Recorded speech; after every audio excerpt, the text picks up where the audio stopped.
nagdagat. Kahit di pa nagla-landfall, ramdam na ang hagupit ng bagyong Ramil sa Biliran.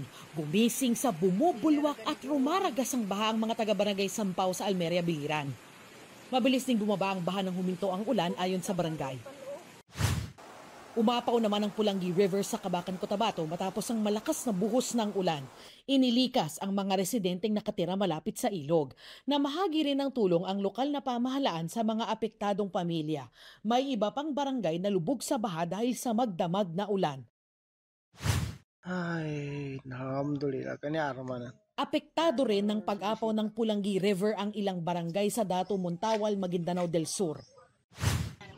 Sa bayan ng General S.K. Pendaton, halos umabot na sa bubong ang baha. Sa tala ng MDRRMO, nasa 300 pamilya ang lumikas nang pasukin ng tubig ang kanilang mga bahay. Pero mismong ang evacuation center nalubog sa baha. Kaya ang mga residente nananatili sa gilid ng kalsada. Ayon sa MDRRMO, catch basin ang kanilang lugar tuwing binabaha ang mga ibang lugar at umaapaw ang mga ilog sa paligid. Namahagi na ng tulong ang lokal na pamahalaan sa mga apektadong residente.